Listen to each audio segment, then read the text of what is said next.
Afternoon, everybody. Good morning for those of you a couple time zones over. It's noon Eastern time on Thursday, December 3rd. So why don't we get started? Thank you for joining us in our 2021 Healthcare Marketing Trends webinar series. I'm Paul Fahey. I'm your host and moderator for this morning. And why don't we get started? I think many of us are here to learn a little bit more about the telemedicine trends. I think that's what a lot of us had signed up for. So again, thank you for everybody joining us live on Zoom. Thank you for everybody that's watching and tuning in. We're restreaming this live on Facebook, YouTube, and LinkedIn. And for those of you that are signing up and watching this on demand in the future, this is being recorded on December 3rd, 2020. And I think that's important to mention because the statistics and opinions and things we're talking about in this presentation certainly are changing very fast. And so I think that's important to keep in mind as we're moving through. And so what's happening around us? Here, at least in New York State, we're days, a couple weeks at the most, away from receiving the first of the vaccines. So that's probably one of the biggest things that's going to impact many of us. And as we go through, there's a lot of other things happening around us with the economy and with a lot of other factors. If you own stock in dry ice manufacturers and you bought it more than a couple weeks ago, good for you. So what we'll cover today, we'll talk about telemedicine trends, and in particular, through the lens of marketing and operations for hospitals and health systems. We'll talk a little bit about why it matters and share some very practical tips and takeaways. And our goal here is we have a very diverse audience. Judging by the people that have signed up, many of you we know, some of you we don't.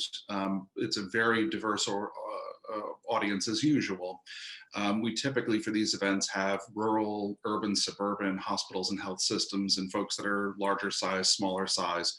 So this may be new for some, it may be validating for others and a refresher as we go through, but we'll hope to provide information not only that marketers can use and start to promote and embrace telemedicine. And again, we'll talk about why that matters. We'll talk about the creative strategies, some tips that you can pass on to the providers within your organization. And this deck, the bibliography, the links that we have for a lot of this content will be made available on our website as well. So we'll be sending follow-ups and emails. If you do have questions, for those of you that are on Zoom, please type those in the chat function in the Q&A, and we'll try to address those as we go through this morning. So quick nod to my colleagues, both Lisa Barone, Sharon Lawless, and I keep forgetting to put Katie Source on here, all really help to contribute to a lot of the content that is not only in our annual sort of 2021 trends report, but also the presentation that you're about to see today. So I want to thank them for their work and their perspective on a lot of these topics and issues. I'm happy to be kind of carrying the water for them, I guess. So telemedicine, what are we talking about? It's taking up a lot of new monikers lately: desktop manner, website manner, phone side manner. But I'm stepping outside the technology, and this will not be a technical presentation. We're not going to be talking about telemedicine platforms and some of the integrations from an IT perspective, but really looking at how it can help build your organization's brand and how it can embrace what patients need and want. And in particular, I think, not only making sure the promise is accurate, living up to the promise and delivering on the promise all contributes to what now is becoming the digital equivalent of bedside manner. And so whether you call it desktop manner, website manner, phone side manner, that's what we're going to be talking about today. And it can be a real game changer. I know many of us work in environments where, there are a lot of opinions that, the statistics that a particular surgeon or physician may have, the degrees that are hanging on his or her wall should be the driver and the gravity that brings patients, flocking to your doors. But even those best patients or physicians can lose a patient when they're not making those deep connections. Increasingly, the emphasis in healthcare is on value and engaging them, building a stronger sort of website manner really is a key driver for that. And we'll talk about that a little bit more, but it's certainly something that consumers, patients, expect every other place in their lives. We're a drive-through society. We are one-click Amazon purchasing. In fact, this is going to be the cardboard Christmas for most of us. So there's a instant sense of gratification of customer service. If you've ever bought anything from Wayfair, their return policies, started by LL Bean. I mean, all of this is what shapes consumers' points of view, and how they're treated elsewhere, in the world is carried with them into obviously the healthcare setting. So let's talk about telemedicine trending. This is certainly not anything that's new. And frankly, we could have had this presentation in some equivalent 10 years ago. But what's really interesting, I think, is how it's been trending and the impact of COVID on it. Let me show you what I mean here. First, pre-COVID, and I think this is pretty much true for most of our organizations. Most of the people that I know are in the audience today. Prior to COVID in the United States, more than 80% of the hospitals and health systems nationwide offered telemedicine. But as many of us know, it just wasn't embraced by consumers. The consumer demand for it was lagging. We just haven't had anything to reorient our compass, to really reset our behaviors and patterns.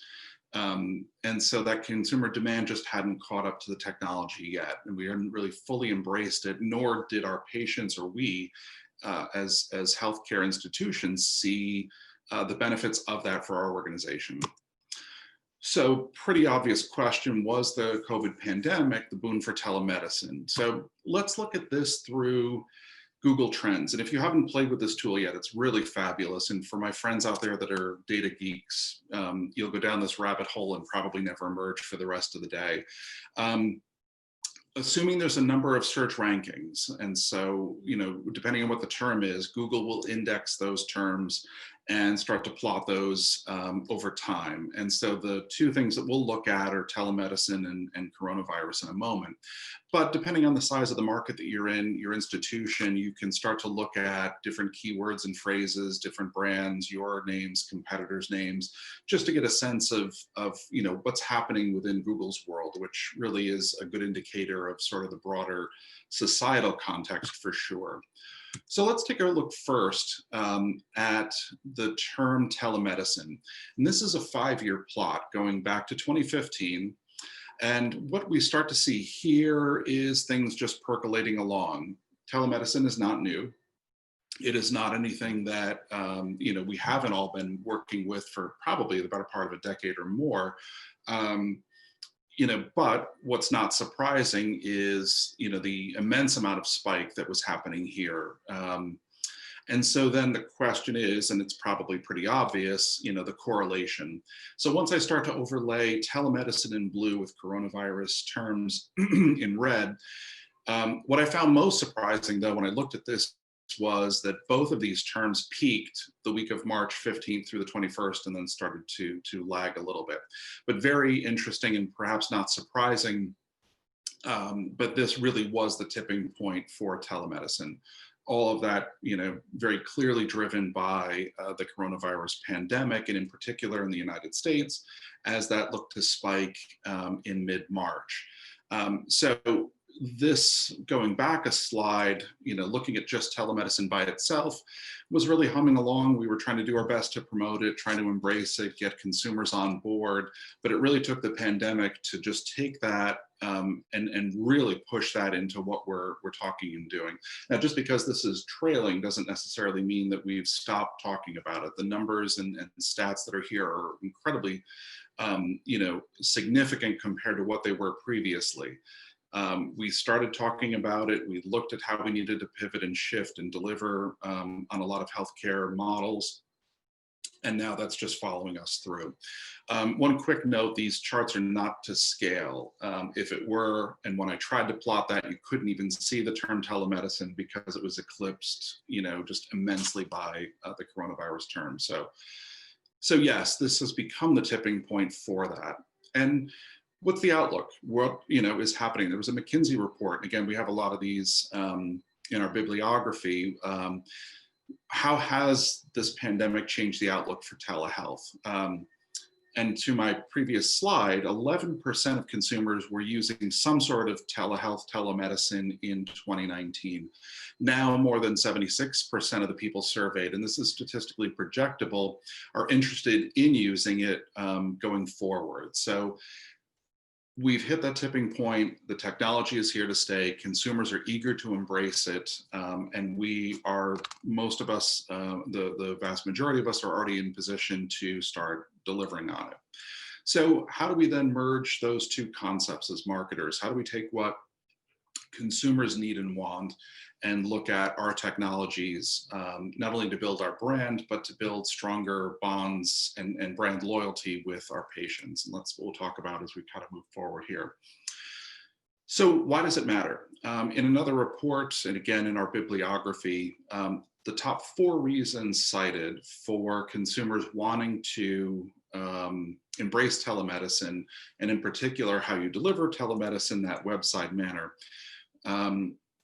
The 4 reasons that they gave in rank order were convenience, and certainly telemedicine saves a tremendous amount of time to commute back and forth, taking multiple buses, subways, driving longer distances for rural, skipping waiting rooms, wait times, check-ins, and those kind of things. Speaking of, waiting rooms, safety became part of the second largest reason why they want to embrace telemedicine.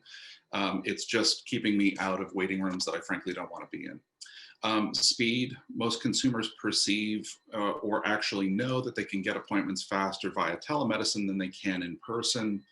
And then the quality is something we'll talk about here. So the patient experience is really what's driving quality. They believe that they can get an equal or better quality experience in some cases through telemedicine than they can in person for some cases or some instances, and it depends obviously on the circumstance. But patient experience, their overall experience with any organization, any brand, any institution, is what drives the quality. We've talked about this before, that holistic experience, from ease of parking, cleanliness of your hallways, right through to the clinical outcomes, are all part of the equation. And then sometimes it just doesn't fairly match up with what we know we're delivering as healthcare providers. Very often we are solely focused on great clinical outcomes and unfairly dinged proportionately by our patients when all they remember from the experience was the food was cold, the hallway was messy, the bathroom in my recovery room was a mess. So we'll talk about that and how that really relates a little bit to website manner. And because of that, because of the consumer's perspective, that sense of empathy, and we've talked about this before on previous webinars, the empathy that's exhibited throughout that entire journey, again, from a welcoming face, helping to get them checked in, to the physician who, and we hear this a lot, really spends time to get to know me. I don't feel like I'm rushed, all those things that we hear in our surveys and studies. That sense of patient empathy is really what increases the value, which increases the patient's experience, which is a perception and driver of quality. That ultimately goes into not only word of mouth referrals, but even now online reviews and rankings. And again, we'll talk about this as we go through the next several slides here in a moment. So what is the opportunity? We know that it's here to stay. Hybrid care, will be the future for these organizations. And as I mentioned before, patients don't want to sit in a waiting room if they can avoid it, frankly. Convenience is also pretty significant. In one of the studies in our bibliography, it was noted that 20% of all emergency room visits could be avoided via urgent care offerings, and now through, perhaps, depending on the circumstance, pushing those urgent care procedures into something more like telemedicine. So again, we're not talking about acute trauma, but for things like strep throat or similar issues. And again, this is a positive impact that not only is convenient for patients, but will help them embrace their care, perhaps even take a step sooner or faster than they might if they had to be inconvenienced by some of the travel issues that they would be dealing with. Um, so let's talk about not only the creative strategies that go into communicating and marketing and talking about telemedicine, because I think it's important we start there. Not only our patients and our public know what telemedicine is, they have a sense of what it is, and perhaps they're familiar with the technology, but they're very influenced by our marketing, by our public relations, our social media. And so we did a very ad hoc look around the country, and some of you may be represented here completely by accident, but we've put some of your ads into several different categories. And I think it's important to understand how we start to communicate about telemedicine and set up that promise for what's to come. So the first category from a creative strategy standpoint is, the expectation, well, what is it? And here are some examples of institutions that are putting ads out that basically explain what is telemedicine. Let me help define it, because I believe in these instances that my community isn't necessarily familiar with it. And so you'll see these types of either messages or pages on websites, and that's the start of the conversation. Helping to define what is telehealth, what is telemedicine. The other type, and what this brings us to then, is, well, we've got it. The other category of creative messages that we're seeing are the we have it, we've got telehealth or telemedicine. So, the headlines that you're seeing here, we're now offering it, we have it, it's available here, at the headline level. Again, is a second creative strategy that we're seeing people use in their promotion of it. And the third is how it works. Not only pages on websites, but also ads that start to describe, well, how does telemedicine work? So there is what we're trying to build here is this continuum of what is it, how does it work? And then lastly, is it right for me? There's a certain set of creative strategies here. And in this one particular, this is a paid sort of healthcare model app that speaks to that sense of trust and preference. So I think it's important to keep that in mind, because there's no right or wrong strategy depending on your organization, what you see happening in your community. Your public better than I would, but I think it's important to see that different continuum. So as we move into tips and takeaways from marketers, first and broadest, we think it's important to take a multi-channel approach to promoting and marketing your telemedicine. It should be something that is part of, all the tools in your toolbox. And we'll talk about this on the next couple slides in terms of how it fits into your overall institutional goals, your marketing plan, and which creative strategy might be right for each sort of phase of that funnel or tactic in particular. But keeping in mind that this is something that is very appropriate for websites and emails and your patient portals and public relations, advertising, social media, we should be talking about these in all places for the same reasons we promote service lines and our brand in all these places. So looking at this specifically, I think it's important to define and align your marketing goals with these different tactics that we've described previously. Some of the leading indicators that you may have are the awareness that you can create through some of the promotion media. So email and advertising and social media are going to drive awareness. And you'll know some of your web stats, your clicks, your projections on the reach that you've got and frequency, which then pushes into some of the marketing conversions, which are going to help drive telehealth, telemedicine volume, which typically it's a website or perhaps a even pushing farther into a patient portal where they can start to engage in that technology. So I think it's very important to keep in mind not only the different media, where the different media types would live in that continuum, but building out messages so that it aligns with your marketing goals and putting the right messages in the right places. So with that in mind, what are the right creative strategies for each tactic?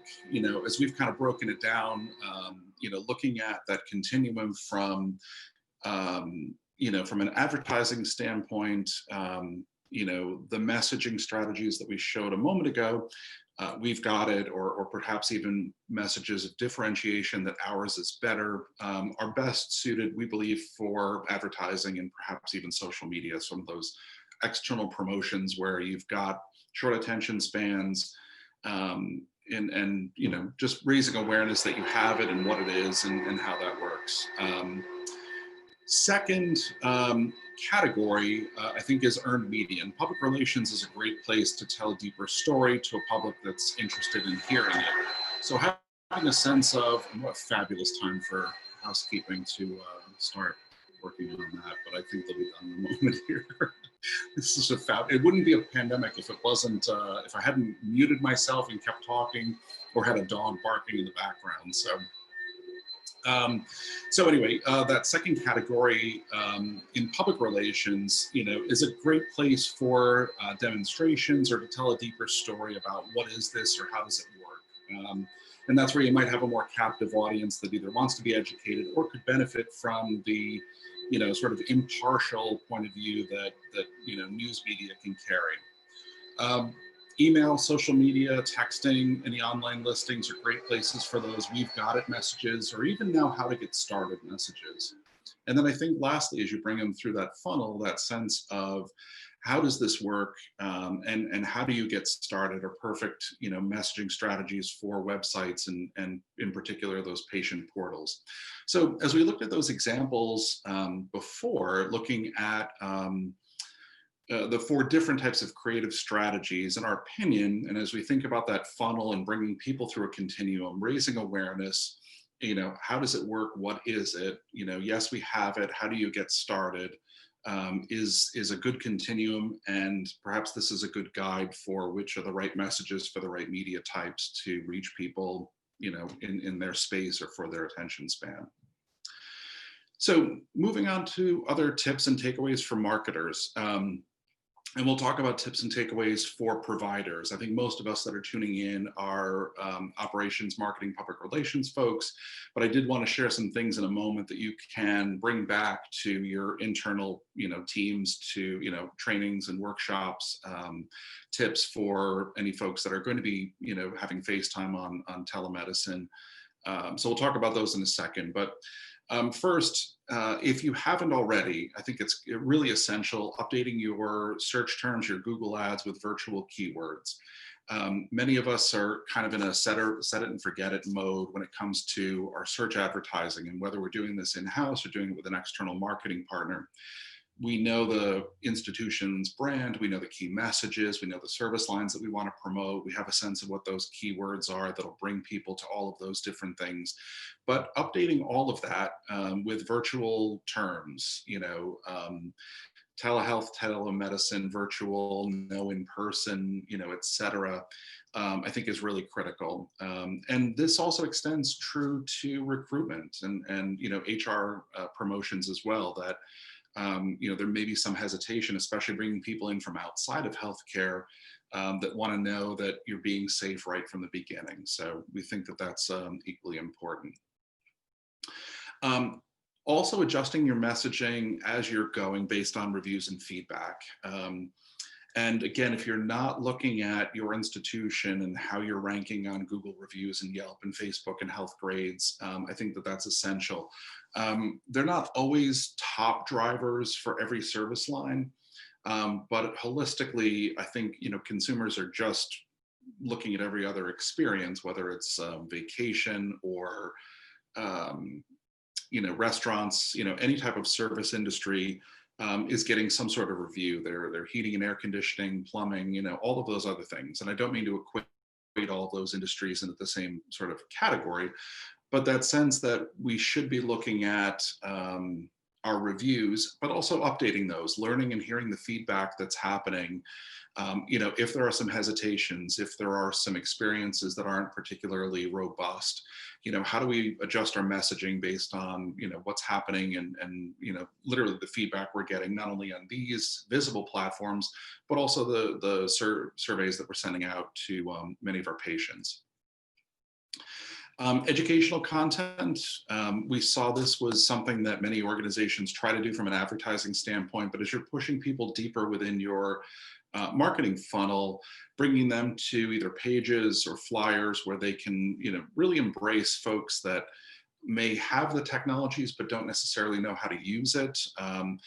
Keeping in mind that, as we go farther and farther along here in life, older audiences grew up on computers, and that wasn't necessarily the case 20, 30 years ago, at least when I started my career. So they're becoming a little bit more technologically savvy. We're seeing seniors being one of the fastest growing segments on social media to keep in touch with their families and see what the grandkids are doing. So they're ready to embrace technology, but it's very new, and in particular, it's healthcare technology. So having a sense of, that how it works, content, I think is critical, especially for first-time users. And there's an example here that I had found on the web about that, which I think really does really well. Is this your first experience? Do you know what to expect? Here, here are a set of expectations, and here are the steps to get started. Perhaps even building that out with positive reviews and even video testimonials from real people. I'm a big fan of, if the public will spend time with you to record a quick comment, even something like this in a Zoom platform, getting that content out there to say, gosh, I'm Sue from this particular, hometown in my service area. And it was my first experience with this, and here's how it went, and this is what I learned from it and why I like it. Again, this healthcare in particular is a very testimonial driven industry from a marketing communication standpoint. So if you can start to get people in your community and in your public to then, balance out the don't take my word for it, but, listen to what your neighbors have to say, I think that'll help you minimize any of the resistance and sort of overcome those obstacles. So the next section, tips and takeaways for providers. And I'll go through this kind of quickly because I know we're, a little short on time. I promised to get everybody out. We're trying to wrap up all of our meetings and webinars with at least a 10 to 15 minute window. One of the things we've been hearing and noticing even ourselves is everybody just seems to be booked, right up to the minute, from meeting to meeting to meeting. So starting meetings at 5 after, ending them at 10, 15 minutes of is the gift of free time. And if you're not already doing it within your organization, you'll make a lot of friends if you start that way. So going back to website manner, these are some of the tips and takeaways that we wanted to share with you that you can share with your providers. And again, all of this is, one thing I didn't include is making all of these patient experiences HIPAA-rific. So we'll try to talk about that a little bit as we go through here. But first, and to my point a moment ago, because we're so stacked up with a lot of digital appointments, and in our cases, meetings, and thank you for tuning in. Many of you are probably, at least on the East Coast, eating lunch right now as you're watching this. Don't forget to spend time, that same kind of thing as you walked into the exam room, just telling the patient not only a little bit about yourself, but also what to expect during this appointment. I think, it's important that we just remember to spend a couple minutes, just kind of getting to know them, even looking around and commenting about them, and especially if they're a repeat patient, what we did know about them, and also leaving time at the end for, any questions that they might have, any dialogue. As we've seen, as many of you have seen in your patient surveys, that piece in particular, the doctor spent a lot of time with me, or the doctor spent as much time with me as the nurses, can be really, really essential to building those bonds and those relationships. And with that in mind, don't quickly and abruptly end just flip the switch off.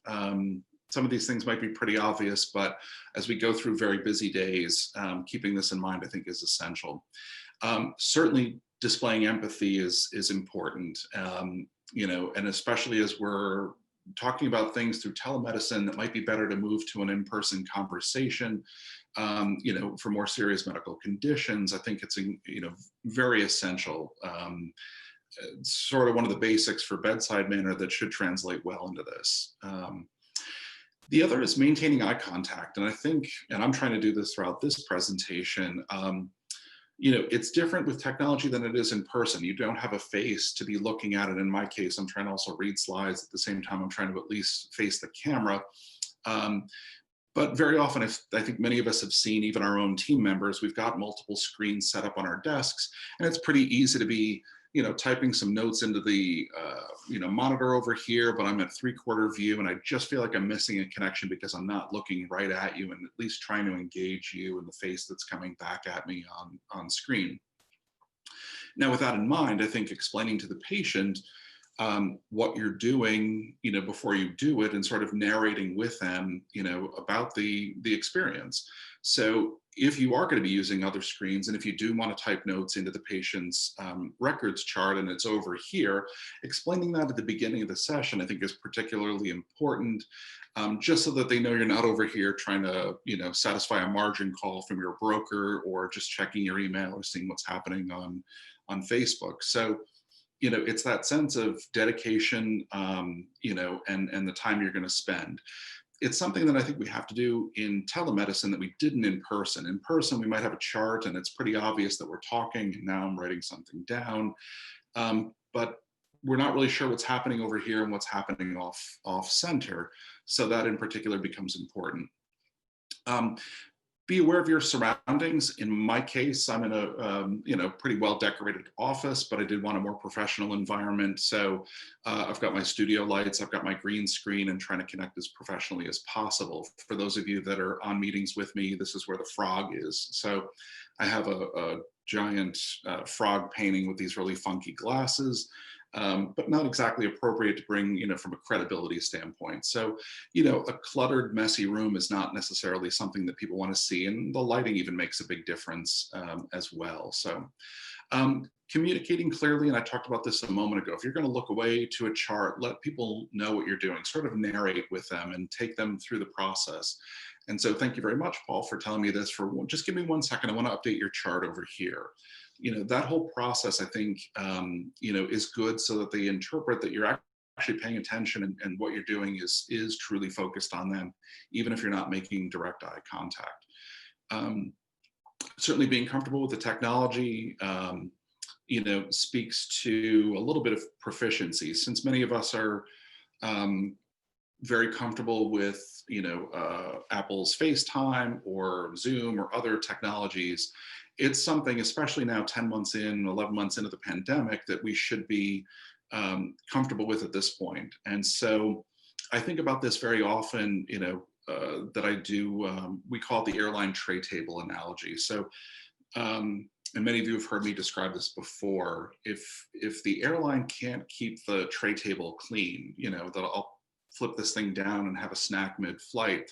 If that's not clean, it's probably one of the easiest things to maintain in the plane. And if you can't handle something as simple as that, well, how are you doing on the more complicated things like the engines? And this is not something I want to think about when I'm at 30,000 feet. Similarly, understanding, training the technology, getting comfortable with the technology, even having a colleague with you for the first few until you get more comfortable with it, I think helps to alleviate any of those sort of implied concerns that consumers might have. And paying attention to body language. I think, posture matters. Paying attention not only to your own body language, but to those of your patient, those nonverbal, facial expressions and things like that. But in particular, your own body language. Do you want to be seated way back here like this, as if what the patient has to say is the most important thing, even at the end of a long, busy day? But posture matters. I think it's important to sort of have an action pose, be sort of leaning in as you're going through the conversation. Certainly avoiding conversations or phone calls, even the margin call that I mentioned earlier is important, but save that for time in between your patient meetings. And in particular, video doesn't allow much for, or actually creates opportunities for interruption.